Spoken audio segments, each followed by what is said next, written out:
2 centuries past, this location was merely marshland wedged between agricultural fields and a waterway.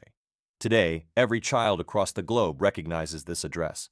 This is the White House, the complete saga of America's most celebrated mansion. It sounds magnificent, doesn't it? Yet beneath the elegant exterior lies an entirely different narrative. This structure was not erected by presidents, but rather by stonecutters, enslaved individuals, and immigrants whose identities scarcely anyone recalls. It endured flames when British forces reduced it to charred brick. It witnessed Lincoln's restless pacing through endless nights during the Civil War. It heard clandestine conversations during the Cuban Missile Crisis, when humanity stood mere moments from nuclear catastrophe. Here, monarchs and tyrants were welcomed. Here, decisions were made determining who would march to battle and who would return home. Subscribe and like to uncover more hidden secrets behind the world's most mysterious mansions. Stories history never wanted you to hear. In formal photographs, you observe grins and carpeting. Yet underneath lie compromises, anxieties, and choices that transform the existence of millions. So what truly is the White House? Simply an elegant residence for presidents, or a mute observer of America's most concealed truths? If you appreciate thorough investigations into Gilded Age architecture and the dynasties who constructed it, please engage with this content, subscribe, and share in the comments which mansion to examine next. Your encouragement makes these comprehensive narratives possible. Before we can comprehend the White House itself, we must first grasp why anyone would select to construct America's capital in such an improbable location. The explanation, as in numerous chapters of American Chronicles, boils down to negotiation, political deal-making, and the untidy reality of stitching together 13 bickering states into one nation. During the summer of 1790, the destiny of America's future capital was essentially determined, not through a magnificent master blueprint, but via a private dinner arrangement that subsequently became legendary in American political lore. Thomas Jefferson, the driven Secretary of the Treasury, desperately required backing for his contentious financial scheme, a proposal for the federal government to absorb the Revolutionary War obligations of the separate states. This suggestion had become hopelessly stalemated in Congress, with Southern delegates profoundly distrustful of what they perceived as a Northern seizure for authority and leverage. Thomas Jefferson, freshly returned from France to function as Secretary of State, discovered himself in the position of improbable mediator. At a private supper in his dwelling on Maiden Lane in New York City, Jefferson assembled Hamilton and James Madison, the powerful congressmen from Virginia. What transpired over that dinner became a founding compact of American geography. Hamilton would obtain sufficient Southern votes for his assumption scheme, and in return, the permanent capital of the United States would be positioned on the Potomac River, on territory carved from Maryland and Virginia, anchoring the seat of governance firmly in the South. This was no minor concession. At that moment, several established cities were competing fiercely for the distinction of hosting the nation's capital.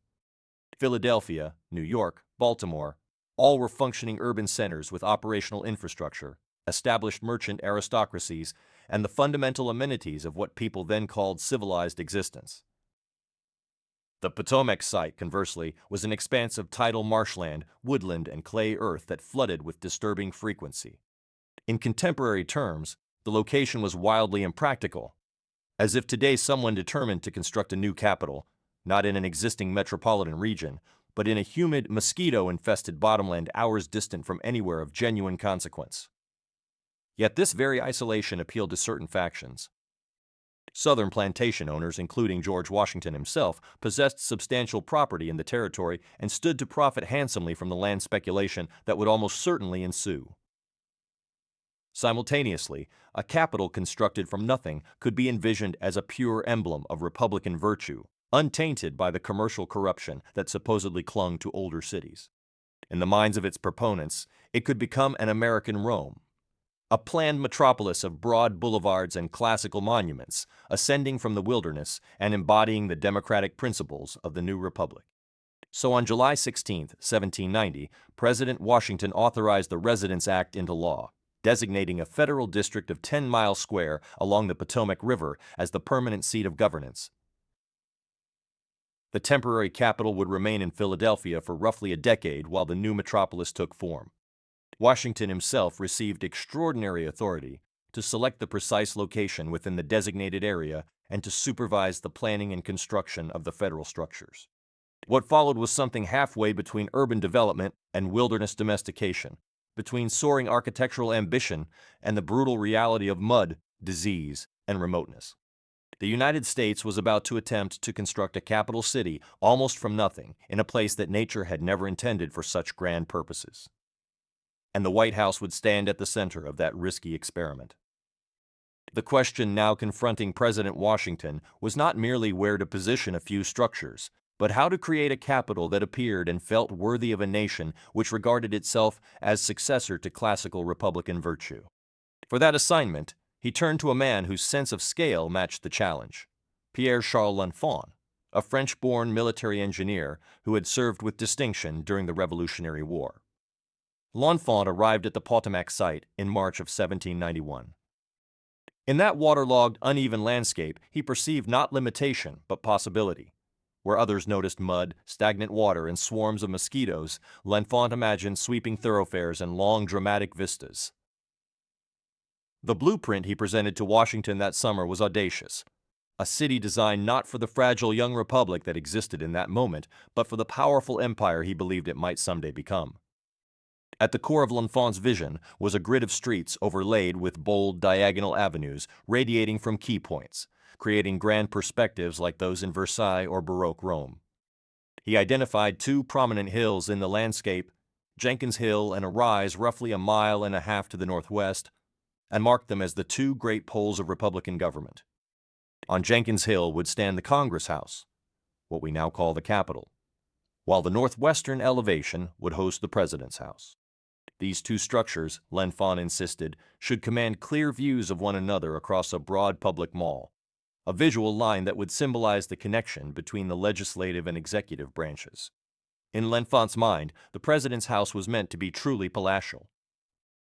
He envisioned a residence approximately 5 times larger than the structure that was ultimately built, a sprawling complex suited to state ceremonies, public receptions, and the everyday business of a growing nation.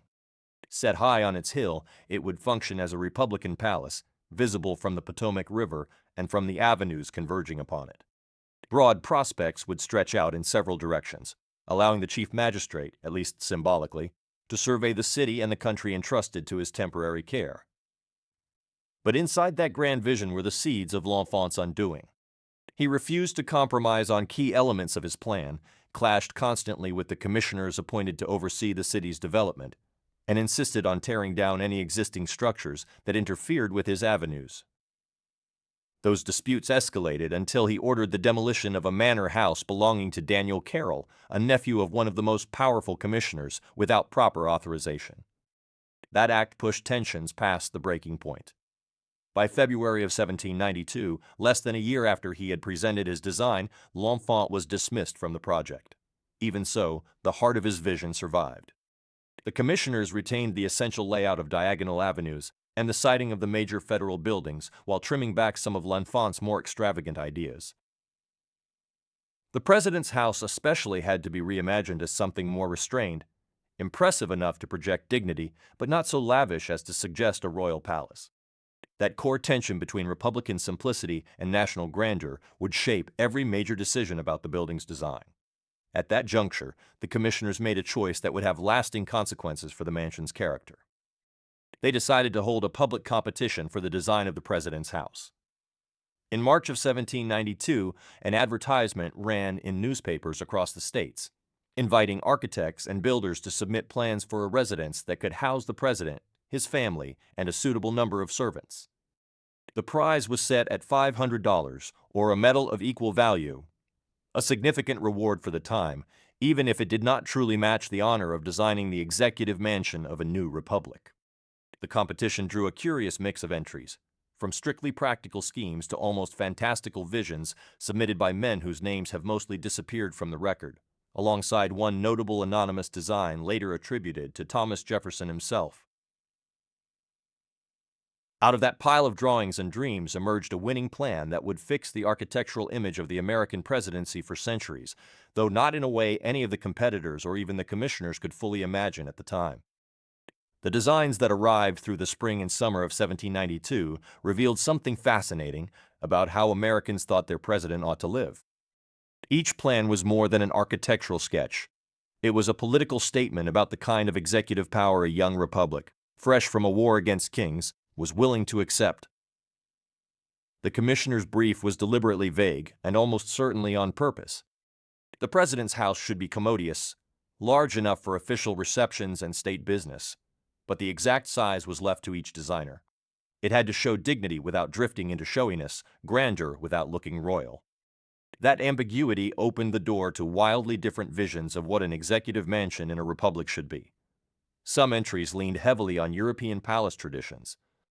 They showed long facades, multiple wings, rich ornament, and ceremonial halls that would not have looked out of place in a royal residence. These schemes, unsurprisingly, found little favor with commissioners who were painfully aware of accusations that the new federal government already looked too much like a monarchy in disguise.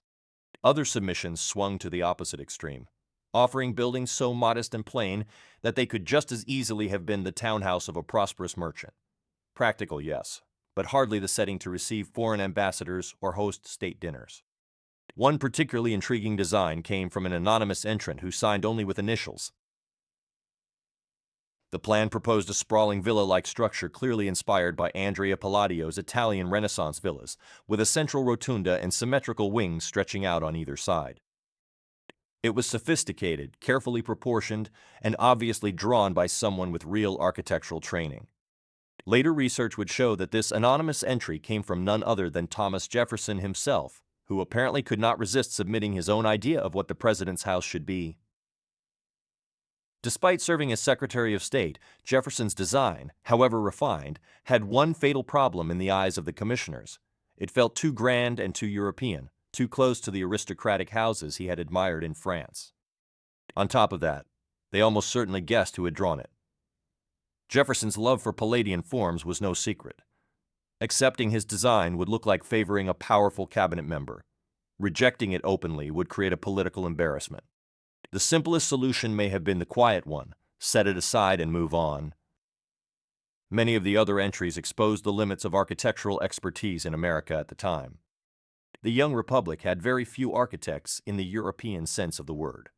Most builders had learned their trade by apprenticeship and hands-on work, not through formal study of classical rules and proportions. As a result, many submissions had a distinctly provincial character, structurally sound and practical, but missing the refinement and balance that might give the building real presence on the world stage. What the commissioners were really searching for, even if they struggled to say it clearly, was a design that could thread an almost impossibly narrow needle. The president's house had to be substantial enough to command respect from foreign powers used to dealing with kings and palaces, yet restrained enough to reassure American citizens that their president was still a fellow citizen, not a monarch in waiting. It needed to echo classical Republican models, Rome more than Versailles, while still working as a practical home for both official business and private family life. In short, the building had to embody the entire paradox of American executive power: strong but limited, dignified yet democratic, permanent but never dynastic. As summer slid into autumn, in 1792, the commissioners went through the submissions with growing frustration. None of the designs quite matched the vision in their heads. Some captured pieces of it, but failed in other key ways. The deadline passed, and still there was no obvious winner. It began to look as though the competition might end in disappointment, forcing the commissioners either to extend the call for entries or to quietly abandon the idea and hire someone directly. It was at exactly this point of uncertainty that a new design arrived from an unexpected direction. Not from a celebrated architect in Philadelphia or New York, but from an Irish immigrant builder living and working in Charleston, South Carolina. His name was James Hoban, and his calm, balanced proposal would go on to define what the home of the American president looks like for more than 2 centuries. Subscribe and like for more hidden secrets of legendary mansions, untold stories, forgotten power, and the dark truths buried behind luxury walls. The man whose design would eventually define the most famous address in America began life about as far from presidential grandeur as possible. James Hoban was born sometime around 1755 in County Kilkenny, Ireland, in the rural townland of Callan, a landscape of tenant farmers, small cottages, and narrow paths. For a young man with talent but no powerful family name to lean on, Ireland in the mid-18th century offered little real chance to rise, especially for Catholics living under the harsh penal laws that limited their right to own property, practice many professions, or take part fully in public life. Yet Hoban had both ambition and skill. As a teenager, he apprenticed to a builder, learning the hands-on work of masonry and carpentry alongside the more refined craft of architectural drawing. His ability soon drew the attention of patrons who helped him enter the Dublin Society's drawing school, where promising students studied architectural drawing, perspective, and the classical orders that form the backbone of Georgian design. During these formative years in Dublin, Hoban encountered a building that would leave a deep mark on his imagination: Leinster House, the grand townhouse of the Duke of Leinster. Completed in 1748 to designs by Richard Castles, Leinster House showed Georgian architecture at its most controlled and elegant. A solid stone structure with precise symmetry, calm proportions, and restrained classical detail. It projected aristocratic authority, but also a kind of cool republican seriousness, avoiding the heavy decoration of Baroque palaces while still commanding attention. For Hoban, who was studying and likely working on buildings in this tradition, Leinster House seemed like a perfect model. Architecture that spoke of permanence and dignity without tipping into royal display. After the American Revolution, a wave of immigrants left Ireland for the new United States, and skilled craftsmen found particular demand. Hoban crossed the Atlantic sometime in the mid-1780s. He settled first in Philadelphia, and then moved south to Charleston, South Carolina, where a thriving pot economy was driving a building boom and steady commissions. By 1792, Hoban had built a solid reputation in Charleston as both builder and architect, with several important projects to his name, including the state capitol building, a structure later destroyed by fire. When word of the competition for the president's house reached Charleston, Hoban recognized a chance that might never come again. He prepared his submission, drawing heavily on his memories of Leinster House, reshaping its Georgian balance and classical restraint for an American Republican setting. His proposal called for a three-story structure, counting the raised basement, constructed in stone with a central entrance portico and evenly spaced rows of windows across the front. The plan was essentially a refined rectangle: large staterooms on the principal floor, family quarters above, service spaces below, practical, dignified, and clearly rooted in the Irish-Georgian tradition he had absorbed in Dublin. Crucially, Hoban understood something many competitors misjudged: scale. His building was large but not overwhelming, stately enough for receptions and diplomatic events, yet compact enough to function as a real home. Where L'Enfant had imagined a residence roughly 5 times larger, and Jefferson had envisioned an elaborate villa, Hoban offered a structure that could plausibly be built within a realistic budget and timeline while still giving the office of the president visible weight. Hoban's design also carried a subtle advantage that might be called studied neutrality. It avoided dramatic stylistic gestures that could be read as political statements. The Georgian language, already familiar in America from colonial public buildings and houses, felt established rather than experimental, classical rather than fashionable, stable rather than showy. In a moment of sharp political division, that kind of architectural diplomacy may have been exactly what the commissioners wanted, even if they never put it into words. When the commissioners met in July of 1792 to evaluate the final entries, Hoban's plan stood out not because it broke new ground, but because it combined competence, clarity, and the right level of ambition. President Washington, who took part in the final choice, reportedly appreciated both the practicality and the dignity of the design. On July 16, 1792, exactly 2 years after the Residence Act was signed, James Hoban was declared the winner of the competition. He received the promised prize of $500 and, far more importantly, the commission to oversee the construction of the president's house. The little-known Irish immigrant had secured the chance to shape America's most symbolic residence. The harder part still lay ahead, turning paper drawings into stone walls, rising from a muddy hillside on the banks of the Potomac. The distance between a beautiful architectural drawing and a real building rising out of swampy ground is not measured in inches. It is measured in thousands of hours of backbreaking work, endless supply problems, and the kind of stubborn persistence that rarely makes it into history books. After winning the commission, James Hoban now had to turn his calm, neat plans into stone and mortar on a site that looked as if nature had designed it to fight him at every step.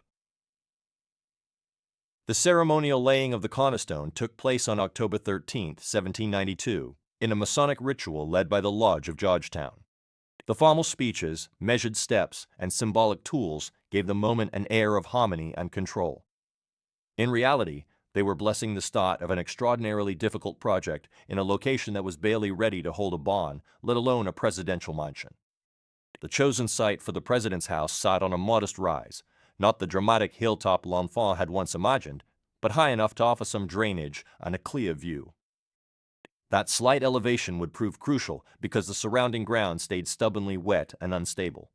Before a single foundation stone could be laid, the land had to be tamed. The area was thickly wooded, and crews spent weeks cutting down trees, pulling stumps, and hacking away undergrowth. Then came grading and leveling the ground, an exhausting process made worse by clay-heavy soil that turned into sticky mud whenever it rained. Workers dug drainage ditches to pull water away from the future basement, but these channels constantly needed clearing and repair as the Potomac's seasonal floods tested every makeshift solution. For much of that first year, more shovels than chisels were at work. The site had to be bullied into becoming something that looked even roughly like a place where a foundation could safely sit. The workforce that gathered on this muddy rise reflected the mixed, unequal world of early American labor. Hoban brought several skilled craftsmen from Charleston, many of them Irish and Scottish stonemasons who knew how to handle the local Aquia Creek sandstone chosen for the exterior. Their expertise earned relatively high wages for the time, often $1 or more a day, a respectable rate in the 1790s. Working alongside them were local laborers, men drawn by the promise of steady pay and the rare chance to say they were helping build something the entire country was watching. From the very beginning, however, the project also leaned heavily on enslaved labor. The commissioners, always short of money and struggling to attract enough workers to this remote, unhealthy site, turned to the solution that Virginia and Maryland elites used whenever they needed many hands. They hired enslaved men from nearby plantations. These workers were rented out by the year or the season.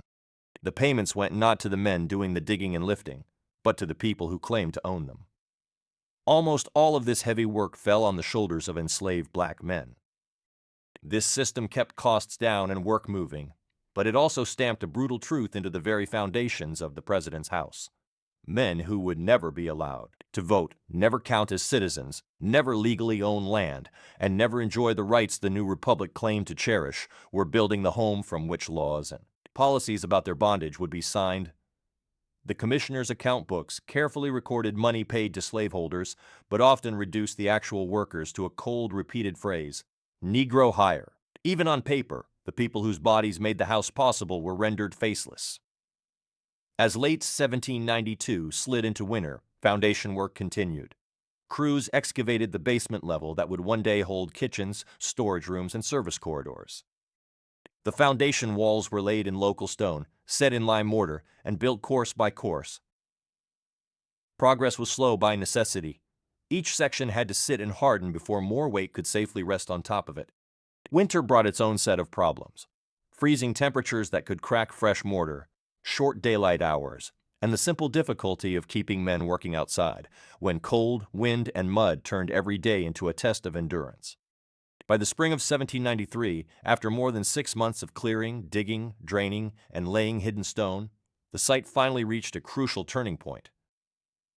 The outline of the basement was in place, the foundations were secure, and the hill above the Potomac was ready for something the eye could at last see. The stage was set for the most demanding and visible phase of the project, raising the heavy stone walls that would give the president's house its shape and its silhouette on the American horizon for centuries to come. With the foundations finally secure and the spring of 1793 bringing warmer weather, attention shifted to the hard part everyone would actually see, lifting the president's house above ground. This was the moment when Hoban's careful lines on paper had to turn into solid walls, and it demanded a mix of precise craftsmanship and raw physical effort that pushed every worker on the site. The main building material, Aquia Creek sandstone, came from quarries in Stafford County, Virginia, roughly 40 miles south of the future capital. The choice was practical. The stone was relatively soft, so masons could cut and shape it more easily than harder granite. It existed in large enough quantities for a project of this size. Most importantly, it could travel by water. The quarries lay close to navigable inlets, so massive blocks could be loaded onto barges and floated up the Potomac toward the construction site. Without this river route, the rough dirt roads of the era would never have survived the weight and volume of stone needed for a building of such ambition. Each block's journey from raw rock face to finished wall passed through many hands in several dangerous stages. At the quarries, workers, again, a mix of free laborers and enslaved men hired from nearby plantations, used hammers, wedges, and iron bars to split the stone along its natural grain, breaking loose rough blocks that could weigh several hundred pounds or more. These pieces were then maneuvered onto barges using wooden cranes, levers, and a lot of shouting, with every lift carrying the risk of a rope snapping or a block shifting and crushing whoever stood too close. The barge trip upriver could take several days depending on wind, current, and tide. By the time the blocks reached the wharves at Georgetown, many had chipped edges or hairline cracks.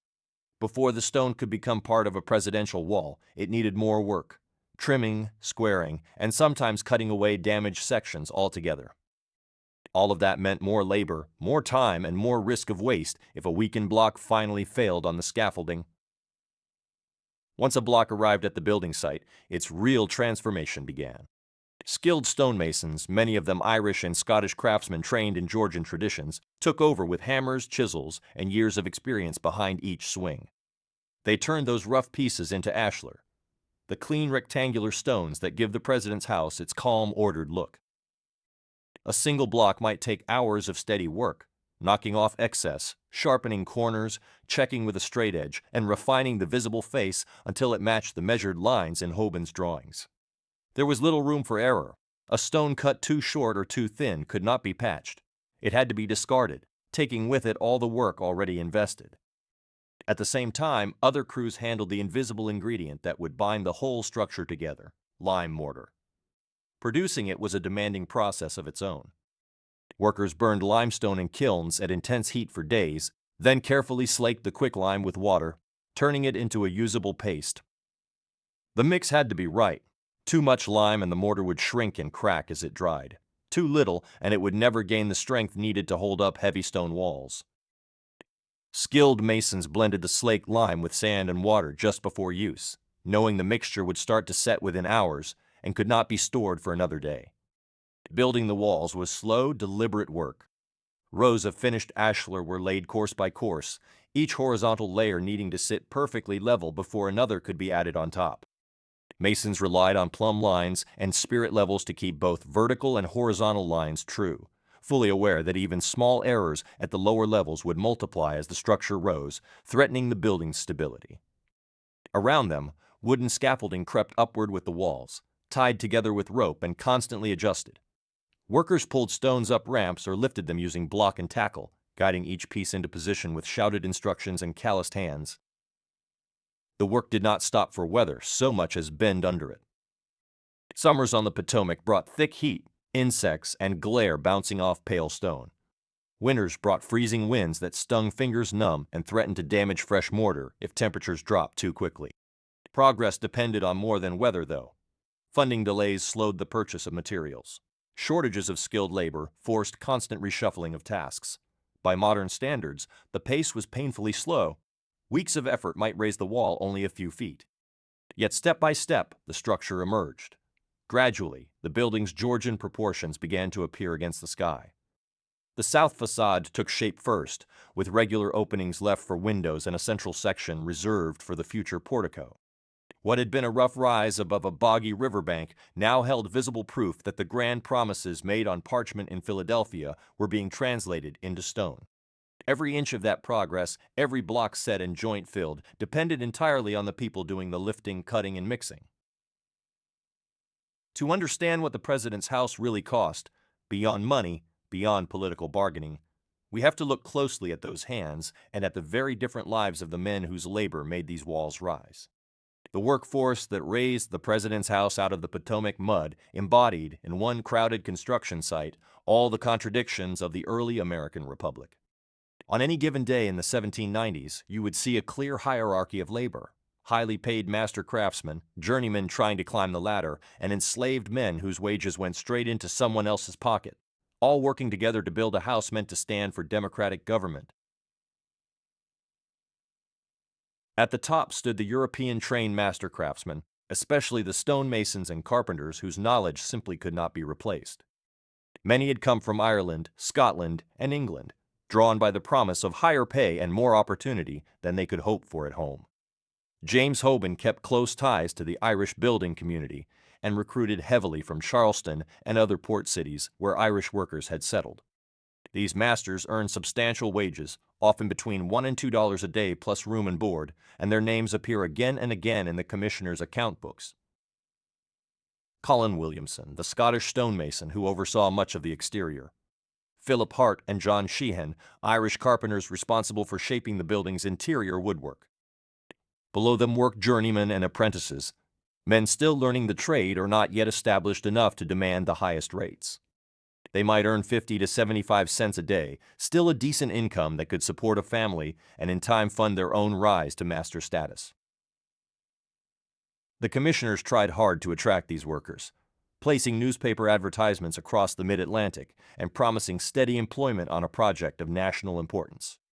Even so, keeping the site fully staffed was a constant struggle. The capital's remoteness, the suffocating climate, and the availability of other work in older, more comfortable cities meant the president's house was always competing for hands. That persistent shortage pushed the commissioners toward a solution that Virginia and Maryland planters already knew well: enslaved labor. Increasingly, they turned to hiring out enslaved men from nearby plantations. Enslavers signed contracts lending their workers to the project for a month, a season, or an entire year. The commissioners paid the owners. The men doing the work received nothing beyond basic food and shelter. The records show this system in cold, precise language. Payments to Charles Digges for 5 Negro men for 1 year, money to Notley Young for hire of slaves, and similar entries listing plantation owners while the workers themselves remained unnamed. These enslaved men carried much of the heaviest, dirtiest, and most dangerous burden on the site. They quarried and hauled stone, mixed mortar, dragged materials up scaffolding, dug drainage ditches, and cleared trees and stumps. Some brought real skill. Documents mention enslaved carpenters, bricklayers, and even stonemasons. Yet even when their expertise matched that of free workers, they were typically rated at lower pay, with every cent still going to their enslavers. A man hauling stone blocks in the Washington summer, wearing thin clothing and poor shoes, living on rations calculated for low cost rather than health, faced conditions that would test even modern construction crews with better tools and safety gear. Working side by side did not erase the social line between free and enslaved workers. It made that line sharper. Some free laborers resented the presence of enslaved men on the site, arguing that slave competition drove down their own wages and made it harder to negotiate better terms. Enslavers, meanwhile, treated their workers as property even in this public setting, complaining loudly when men were injured or sick and demanding compensation for damaged labor. The commissioners had to juggle all of this, mediating disputes, responding to owners' complaints, and trying to keep enough workers on the job as people fell ill, ran away, or simply refused to continue under such harsh conditions. Despite the government's reputation for detailed paperwork, enslaved workers were often all but erased in the official records. Free workers appeared by full name and trade, paid to John Davis for mason work. Enslaved men appeared as categories: Negro hire, slave labor, or at best a single first name attached to an enslaver's account. Years of back-breaking work on the president's house might be summed up in a single bland line item. Their bodies helped turn Hoban's drawings into stone walls, yet the bureaucracy reduced them to anonymous units of cost. It would take many generations before historians began the slow, careful work of pulling these figures out of the shadows, tracking down scattered references, cross-checking ledgers and letters, and recovering at least some of the names and stories of the men who built America's most famous house while being denied the basic freedoms that house was supposed to represent. By the autumn of 1800, the president's house was still frustratingly unfinished, yet events left no choice. It had to take in its first residents. The 10-year deal that allowed Philadelphia to serve as the temporary capital had expired, and the federal government was obligated to move to the new city on the Potomac, ready or not. President John Adams, nearing the end of his bitterly contested single term, found himself in the strange position of moving into a residence that was, in many ways, still a construction site. The house that awaited the Adams family only partly matched Hoban's vision. The exterior walls were up, the Aquia Creek sandstone giving the building a commanding presence on its low hill. The roof was in place, finally keeping out the rain. Inside, though, things were rough. Only 6 rooms had been plastered and made even marginally livable. Staircases stood unfinished. The planned grand entrance on the north front had no portico, so visitors climbed temporary wooden steps instead. Outside, the grounds were a mess of timber stacks, clay heaps, broken stone, and workers' shacks. More a workyard than a setting for presidential receptions. Even so, Adams left Philadelphia in early November, bumping along the rough roads south while wagons carried his furniture and official papers. He arrived at the president's house on November 1st, 1800, becoming the first chief executive to sleep under its new roof. His wife, Abigail, stayed behind for several weeks to manage family affairs in Massachusetts. On his first night in the building, Adams wrote to her with a mix of hope and unease, adding the line that would later be carved into myth. "I pray heaven to bestow the best of blessings on this house, and all that shall hereafter inhabit it. May none but honest and wise men ever rule under this roof." When Abigail Adams finally arrived in mid-November, her reaction was far less romantic than her husband's blessing. In letters to friends and relatives, she described a daily grind of discomfort and improvisation. The house was constantly cold. Only a handful of fireplaces were finished and drawing properly. Firewood in the new capital was scarce and expensive, so keeping the rooms even tolerably warm required constant planning and worry. Outside the mansion, there was almost nothing. Washington City was little more than scattered buildings and muddy clearings. With the capital as unfinished as the president's house and few real shops or services within reach, Abigail's most memorable adjustment involved the East Room. The largest space in the house, designed for grand receptions and state events, in reality had bare walls and rough flooring, making it useless for anything formal. So she turned it into a giant laundry. The room's size and ventilation made it perfect for hanging clothes, and soon the space meant to host dignitaries was filled with damp linens and shirts strung on makeshift lines. The image is hard to forget. The first family's undergarments and bedsheets swaying in the draft where the young republic had imagined elegant assemblies and glittering ceremonies. Inside this half-finished shell, the Adams household staff struggled to keep even basic routines going. Servants hauled water by hand from nearby springs because the house had no plumbing of any kind. Cooking happened in the basement kitchen over open fires, with hot dishes then carried up narrow stairways to the family's rooms. With so few finished spaces, official entertaining took place in cramped, awkward settings that fell far short of what a head of state needed to receive foreign diplomats or host congressional leaders. In many respects, the Adams administration in the new capital played out inside a kind of polite chaos, the machinery of government squeezed into the realities of a building site. Fortunately for the family, this uncomfortable chapter did not last long. Adams lost the fiercely fought election of 1800 to Thomas Jefferson, his former ally turned sharp political enemy. The defeat meant he would live in the unfinished president's house for only about 4 months, from November of 1800 to March of 1801. Wounded by the loss, Adams reportedly left Washington before dawn on Inauguration Day, heading back to Massachusetts and pointedly avoiding Jefferson's swearing-in. The job of turning the president's house from a barely habitable shell into something closer to its intended dignity would fall not to Adams, but to the man who had once slipped an anonymous design into the original competition, Thomas Jefferson.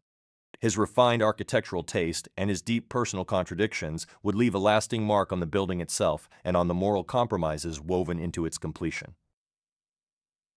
President's house, from a barely habitable shell into something closer to its intended dignity, would fall not to Adams, but to the man who had once slipped an anonymous design into the original competition, Thomas Jefferson.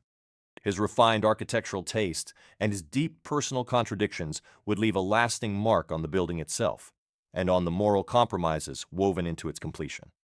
Thomas Jefferson took office in March of 1801 with strong views about architecture, Republican symbolism, and how a president ought to live. Where John Adams had simply put up with an unfinished house, Jefferson saw a chance to reshape it, to bend the building toward his own ideas. But his years in the president's house would also expose, more clearly than almost any other presidency, how far American ideals stood from American realities. Jefferson had opinions about the president's house long before he carried its keys. In the design competition years earlier, he had quietly submitted his own anonymous proposal, a modest villa in the Palladian style he loved. Now as president, he found himself living not in that villa, but in James Hoban's solid Georgian mansion, which he privately considered a little dull. Still, Jefferson was nothing if not practical. Instead of tearing down what existed, he focused on strategic changes, places where he could leave a clear mark without ripping the building apart. His most important structural additions were the east and west terraces, low colonnaded wings stretching from either side of the main block. On paper, they were simple. In practice, they solved several problems at once. The terraces hid stables, storage rooms, and work areas behind elegant rows of columns. They gave the house the classical touches Jefferson thought a Republican building needed. And they linked the main residence to its service buildings without scattering separate outbuildings across the grounds. In Jefferson's mind, these wings were proof that beauty and practicality did not need to fight each other. Inside, Jefferson turned his attention to rooms that, under Adams, had been barely usable. He oversaw the purchase and placement of furnishings, often choosing pieces in the French style he had admired as minister to France. The East Room, the giant space Abigail Adams had used for laundry, stayed unfinished through his entire presidency. Jefferson had little interest in huge ceremonial gatherings. He preferred smaller, more controlled settings. Instead of rushing to complete a grand ballroom, he invested in the spaces where he actually lived and worked. A well-stocked library, writing rooms for letters and scientific instruments, and dining rooms suited to the intimate dinners that became his favorite way to conduct politics. Jefferson treated the land around the house with the same care. A passionate gardener and farmer, he oversaw the planting of trees and the layout of gardens. He imagined the president's house grounds as something between a working farm and a gentleman's estate. Not a showpiece of pure ornament, but a place where productivity itself would signal Republican virtue. Vegetable plots appeared. Experimental crops took root. Slowly, the muddy construction site began to look more like a managed landscape. Beneath this cultivated surface, however, lay a reality Jefferson could never fully explain away. The work of finishing and refining the president's house still rested heavily on enslaved labor. Jefferson brought enslaved people from Monticello to serve in the mansion as cooks, servants, and laborers. They maintained his household in Washington while the law still counted them as his property. The contradiction was staggering. The author of All Men Are Created Equal, running a presidential home staffed in part by men and women who could be bought and sold. The building work during Jefferson's 2 terms followed the same pattern that had been set from the beginning. The terraces he added, the landscape he audited, the interior finishing he supervised, all relied on a mixed workforce. Free craftsmen earned wages and in theory could walk away. Enslaved workers could not. Some of those enslaved men were highly skilled, yet the pay for their work went to their owners. Their labor made Jefferson's improvements possible even as the system they were trapped in mocked the very ideas the building was supposed to represent. Jefferson was not blind to this. In his letters, he could condemn slavery as a moral wrong and a threat to the Republic.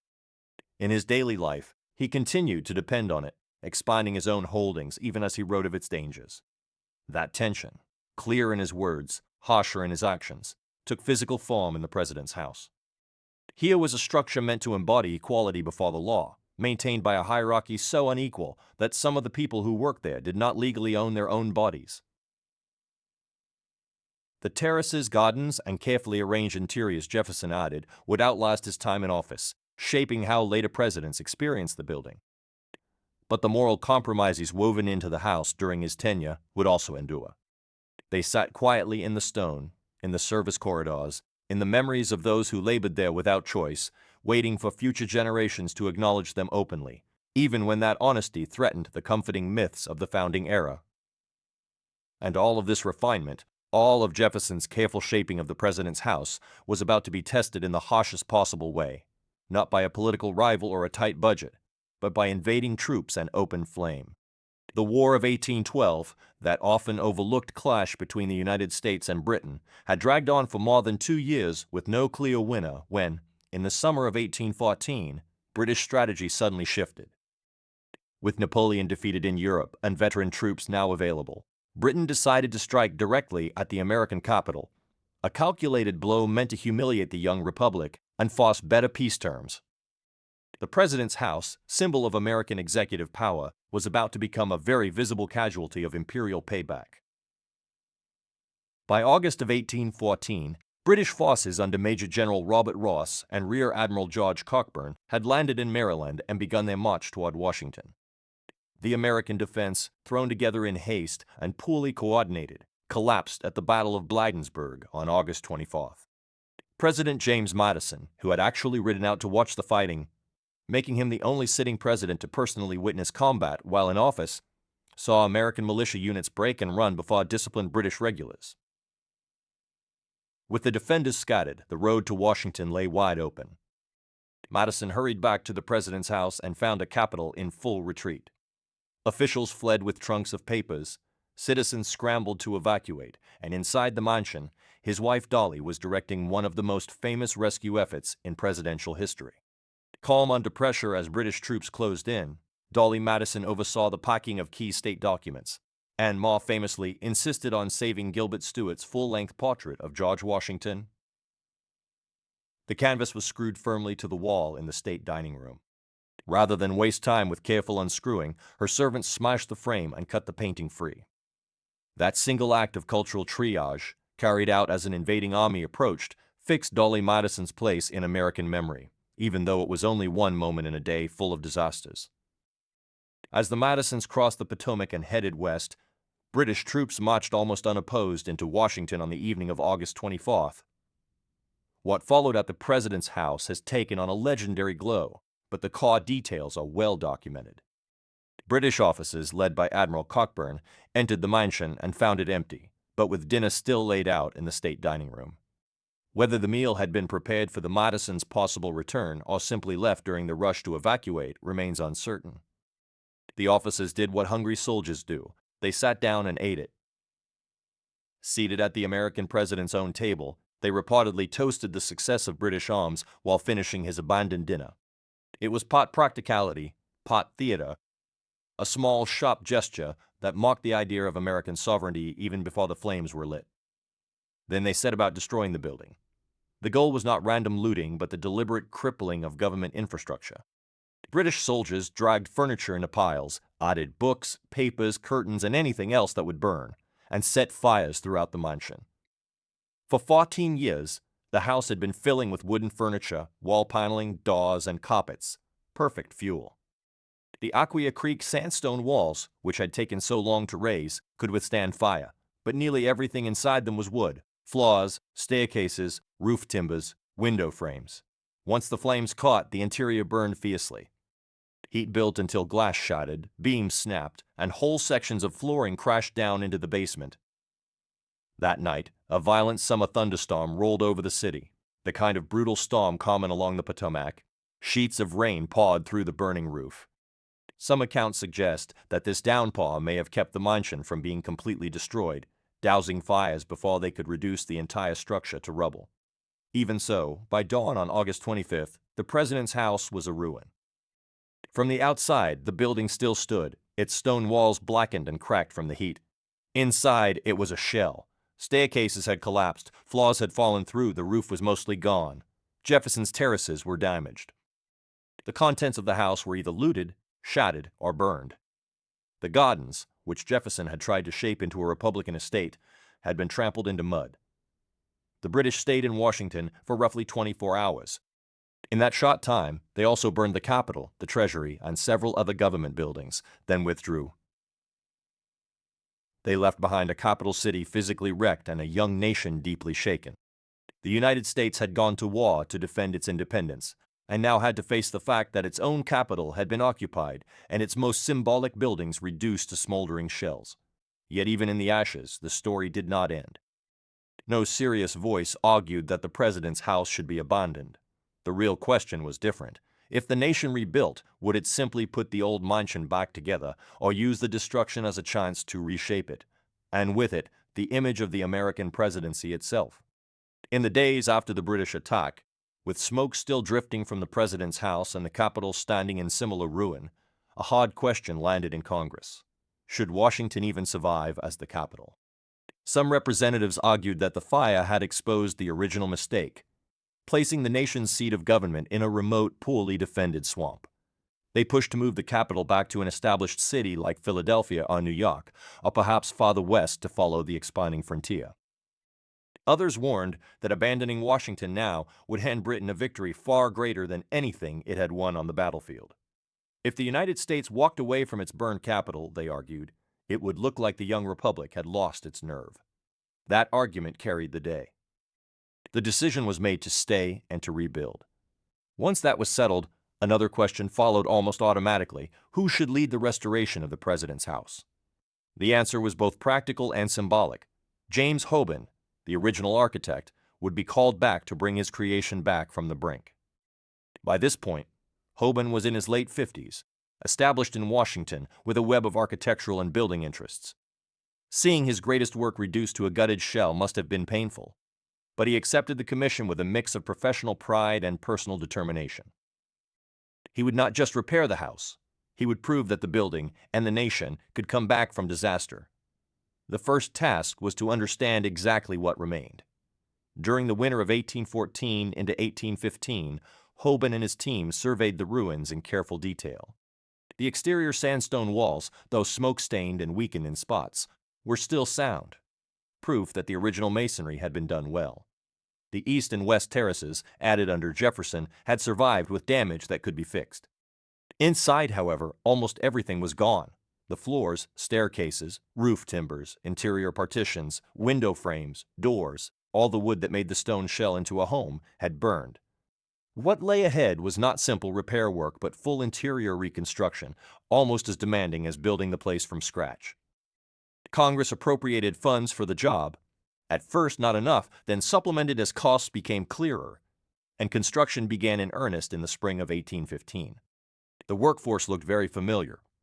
Irish and Scottish stonemasons returned to handle the masonry. American carpenters took on the new framing and finish work. Enslaved laborers, once again hired from nearby Maryland and Virginia plantations, provided much of the heavy lifting and rough work. Some of the craftsmen who had worked on the original building came back, now 20 years older but carrying invaluable memory of how the house had first been put together. In an era before copies of blueprints were easily made and stored, that lived knowledge often filled in the gaps where drawings and specifications had been lost or damaged. One of the most important choices of the reconstruction concerned the exterior stone. The fire had left the Aquia Creek sandstone discolored and more porous. Smoke stains marked the walls. The intense heat had pitted and roughened the surface. Some stones had cracked and had to be replaced, but tearing down and rebuilding the entire exterior was neither necessary nor affordable. Hoban proposed a different solution: coat the whole exterior in white paint. This was not just cosmetic. A thick layer of lead-based white paint would seal the stone, slow weathering, and give the walls a consistent, clean surface that hid the worst fire scars. At the same time, it changed how the house looked from a distance. Instead of pale, mottled sandstone, the building now appeared as a bright, uniform block of white. That decision quietly locked in the mansion's future identity. Even before the burning, some people had occasionally referred to the building as the White House, likely because of the naturally light color of the stone. But after Hoban's reconstruction, with the exterior deliberately painted, the nickname became unavoidable. The bright white facade stood out starkly against the still thin cityscape of Washington and could be seen from far across the open fields. The title White House would not become the official name until President Theodore Roosevelt made it formal in 1901, but from 1817 onward, the visual cue was impossible to miss. Rebuilding the inside gave Hoban a rare second chance. 2 decades of actual use had revealed what worked well and what did not. He took the opportunity to adjust staircases for better traffic flow, tweak room proportions, and fold in newer conveniences available by 1815. More efficient heating systems, improved window designs, and better interior finishes. Yet, he did not turn the house into a different building. The proportions, the basic layout, and the overall Georgian character stayed faithful to his original vision. Anyone who had seen the mansion before the fire would still recognize it after the work was done. Driven by wounded national pride and a desire to show resilience to the world, the reconstruction moved at a pace that would have surprised those who remembered the slow rise of the original walls. By the autumn of 1817, the president's house was ready once again to be lived in. President James Monroe and his family moved in that November, almost exactly 17 years after John Adams had first taken up residence. Monroe walked into a house that in many ways was better than the one Adams had found. The interiors were more refined, the circulation made more sense, and the white exterior pulled the composition together with a clarity it had never quite had before. The building now told a very particular story. The Republic might be attacked, even burned, but it would not vanish. It would rebuild, and it would do so in a way the whole world could see. The president's house had survived its trial by fire. But as the 19th century unfolded, new pressures, technological change, expanding government, shifting social expectations, and the simple wear of time would test the building again and again, turning a once new mansion into an aging national symbol in constant need of care. In the decades after Hoban's reconstruction, the president's house slowly shifted from a relatively plain executive mansion into something much closer to the building we recognize today. The changes were not just about style. They reflected a growing nation, an expanding presidency, and the arrival of new technologies that quietly rewired how the house actually worked, even as its white classical shell continued to suggest timeless stability. The most important architectural additions came in the early 19th century, during the 1820s and early 1830s, when Hoban, still acting as the building's architect and caretaker, finally realized parts of his original 1792 scheme. Chief among them were the north and south porticos. The south portico came first, completed in 1824. It created the now iconic curved colonnade on the garden side, an elegant semicircle supported by tall Ionic columns. The structure offered practical shelter for the ceremonial entrance and, just as importantly, gave the mansion a powerful stage-like facade looking out over the grounds. That graceful curve, which would one day anchor countless photographs and newsreels, was originally just Hoban's deferred idea finally brought to life. The north portico followed in 1829, though with a different character. Instead of a sweeping curve, it took the form of a rectangular porticosure, more straightforward and utilitarian. This made sense. The north side faced the city and served as the main arrival point for most visitors, so the emphasis there was on function as much as appearance. Together, the two porticos completed the composition Hoban had sketched nearly 30 years earlier, giving the house the balanced, formal profile that would define its silhouette for generations. Not everyone cheered these changes.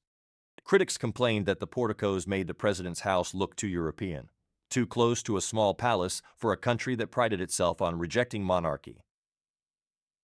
But by the 1820s, the nation's confidence had grown. Fears that a few more columns would turn the president into a king no longer carried the same weight they had in the fragile first years of the Republic. Inside, the building never stopped changing.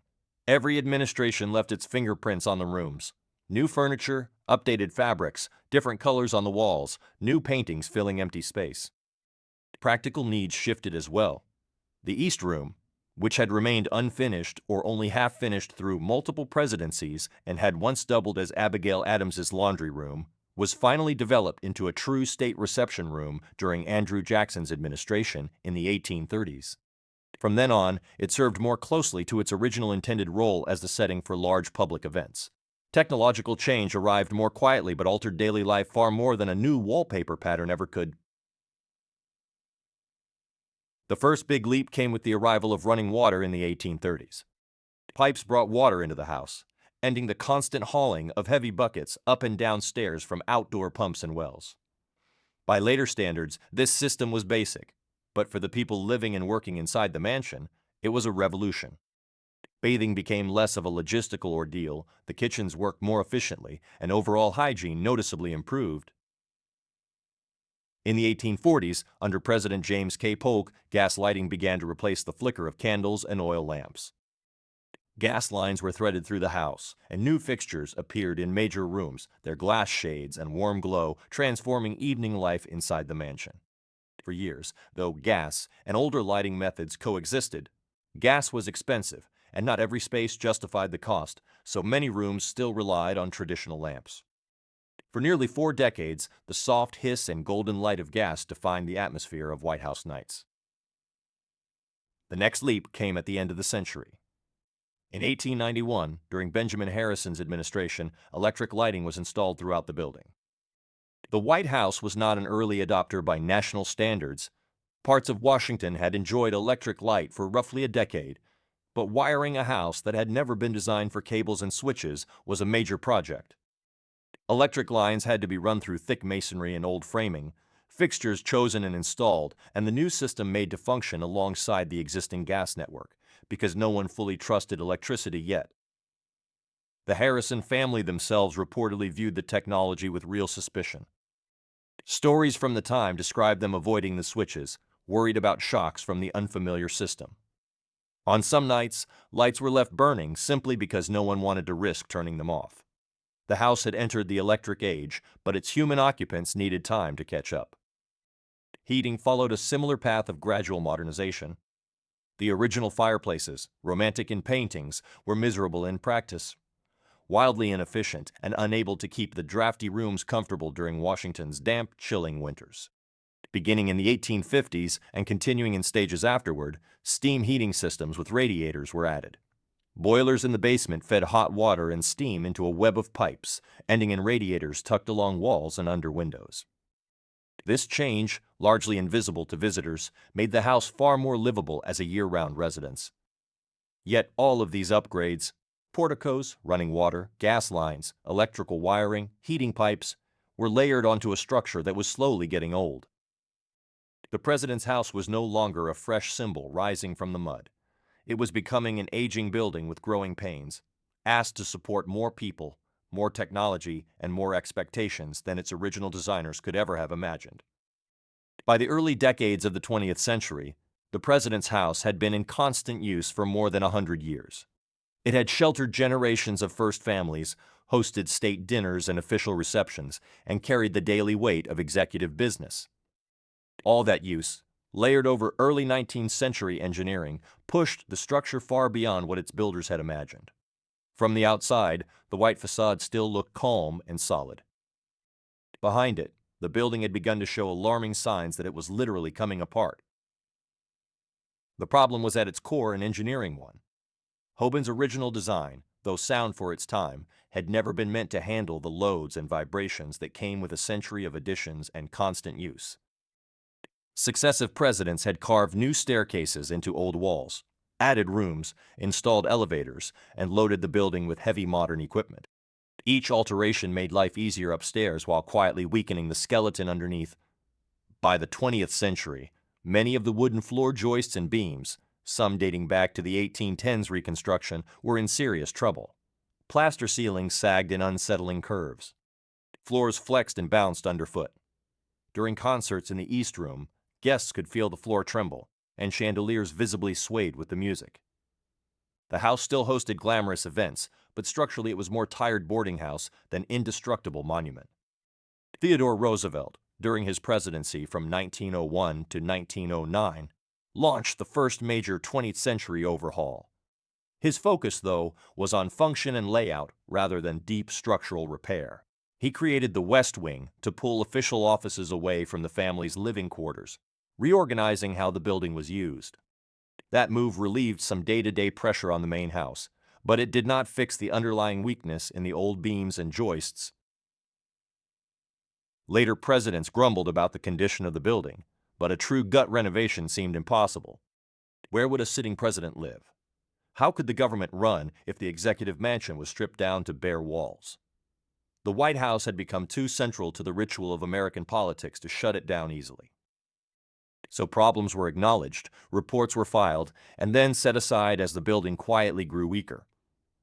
The breaking point came under Harry Truman. In 1948, engineers doing what was supposed to be a routine inspection made a frightening discovery. The interior was dangerously close to collapse. The warning sign was almost darkly comic. The leg of Margaret Truman's piano punched straight through the floor of her sitting room. When structural experts took a closer look, they found that many beams were no longer truly holding up the floors. In some places, plaster, paint, and habit were doing more to keep things in place than actual structural wood. It became clear that the White House had been flirting with disaster for years. Truman responded in his usual direct style. He approved a complete gutting and reconstruction of the interior. This was not a simple remodel. It was near total rebuilding. In 1949, the Truman family moved across Pennsylvania Avenue to Blair House, and crews began one of the most ambitious preservation projects in American history. Inside the stone shell, everything came out. Workers dismantled rooms piece by piece, carefully labeling and storing doors, mantels, paneling, and decorative plaster so they could later be returned to their proper places. Beneath the building, crews dug out new basement levels to make space for modern mechanical systems. Within the original exterior walls, engineers erected a full steel frame, effectively constructing a new modern building inside a historic stone box. As walls were opened and floors removed, the house began to give up its secrets. Hidden on old beams were carvings and signatures left by the craftsmen who had worked on the original construction and on Hoban's post-fire rebuild. Names, dates, brief scratched messages. Many of these men had vanished from the written record. Their marks in the wood were the only proof that they had ever set foot on the site. Archaeologists and workers in the sub-areas uncovered artifacts from the mansion's earlier life. Fragments of broken pottery, discarded tools, scraps of the original building materials. Each find added another tiny piece to the puzzle of how the president's house had actually been built and lived in across more than a century. The renovation was not just saving a structure. It was exposing the layers of history embedded in it. The reconstruction took nearly 4 years and cost more than $5 million, a staggering sum for the time. When the Truman family returned in 1952, they were walking into what was, in practical terms, a brand new house wearing an old stone face.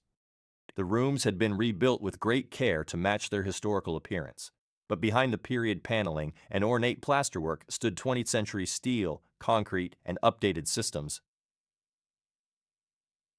Now the building could safely hold large crowds, support modern communications equipment, and offer the heating, plumbing, and electrical capacity that mid-century life demanded.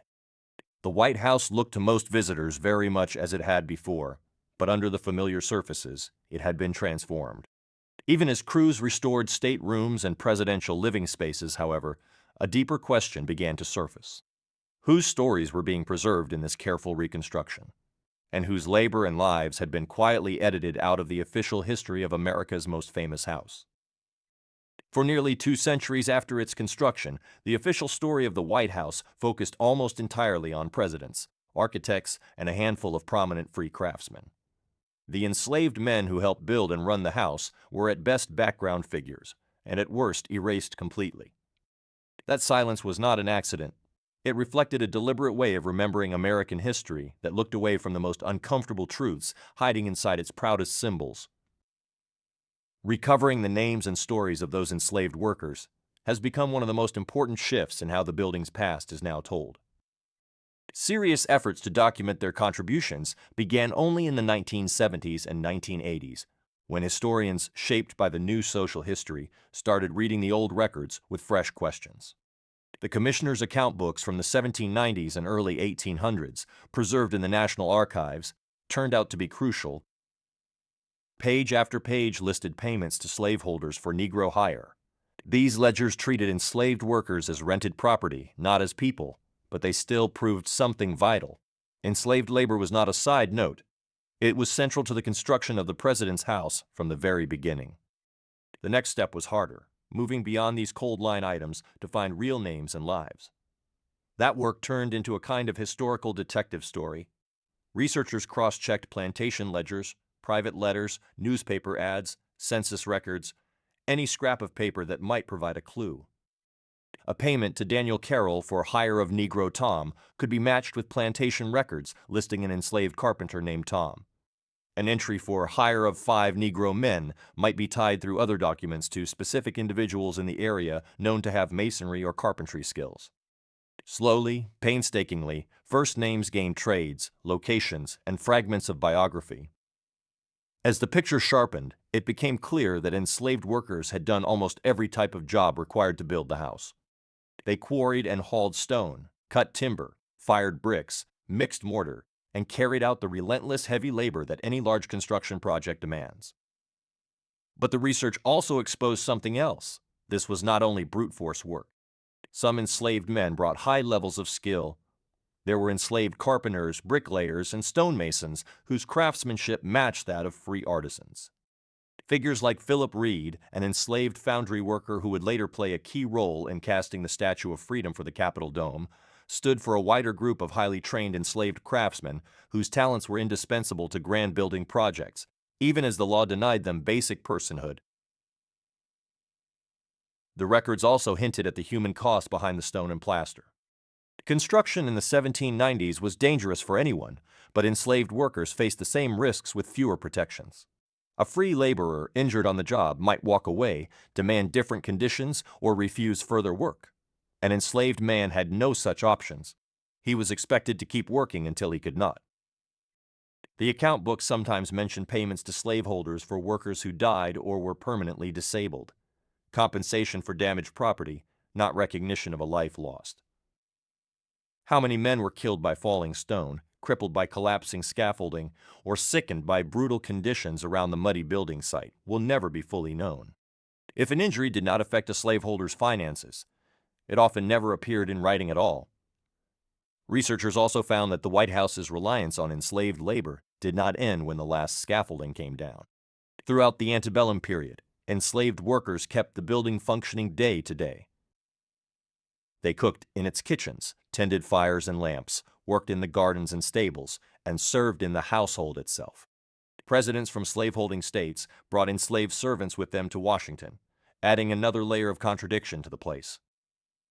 Human beings were bought, owned, and ordered about inside the official home of a republic that claimed liberty as its founding value.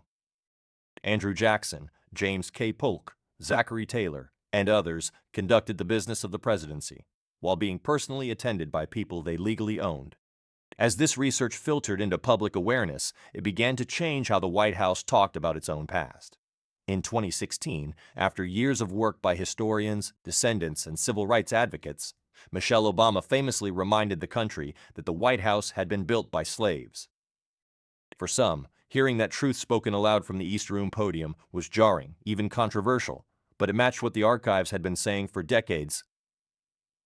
In the years that followed, official tours more directly acknowledged enslaved workers' roles. Exhibits and publications started to include their stories alongside those of presidents and first ladies. A commemorative marker was installed to honor the enslaved laborers who helped construct the house, making their presence visible in a way earlier generations had refused to do. Even now, the work is far from finished. Many names are gone forever. Many stories can only be guessed at from scattered evidence. But the ongoing effort to bring these people back into the narrative is more than an academic project. It is a necessary reckoning with what the White House truly represents. Not just American ideals of democracy and equality, but also the long, painful distance between those ideals and the realities lived by the men and women whose unpaid labor helped raise its walls. The recovery of these hidden histories brings us finally to the question of what the White House represents in the 21st century. Not what it was intended to symbolize, but what it actually embodies when we examine its full, complicated story. The White House functions simultaneously as three distinct entities, each with its own requirements and contradictions. It is first a museum, a historic structure preserving 2 centuries of American presidential history, visited by more than 1 million tourists annually who come to glimpse the rooms where decisions of global consequence have been made. It is second a working office building, where the business of executive governance continues daily, with staff navigating between priceless antiques and computer networks, between ceremonial spaces and functional work areas. And it is third an actual home, where the first family attempts to maintain some semblance of private life under the most public circumstances imaginable. Yet beyond these functional roles, the building serves as a mirror, reflecting America's deepest contradictions back at itself. Its history of construction encapsulates the founding paradox of the United States, a nation proclaiming universal human rights while practicing systematic human bondage. The building was designed to embody Republican virtue, yet it was raised by workers denied the most basic freedoms that Republic claimed to protect. This is not an abstract historical irony, but a concrete reality embedded in the building's very stones. stones cut, hauled, and set by hands that belonged to men who could be bought and sold. The commemorations and acknowledgments that have emerged in recent years represent important steps toward historical honesty, but they cannot resolve the fundamental tension. We cannot change who laid the first stones, or under what conditions they labored. We cannot retroactively grant freedom to the enslaved workers whose sweat soaked into the building's foundations. What we can control, however, is how we tell their story going forward. Whether we continue to erase their contributions in favor of a sanitized narrative of founding fathers and noble ideals, or whether we embrace the full, uncomfortable truth of how this monument to democracy was actually built. The White House stands today as both triumph and tragedy, a magnificent achievement of architecture and ambition, but also a testament to the human cost of that ambition and the moral compromises that made it possible. Every visitor who walks through its doors, every president who governs from its rooms, every citizen who looks to it as a symbol of American democracy inherits not just the building's grandeur, but also its buried histories and unresolved contradictions. The White House is not simply America's most famous residence. It is the nation's most honest mirror, showing us not only what we aspire to be, but also what we have been and what we still must reckon with.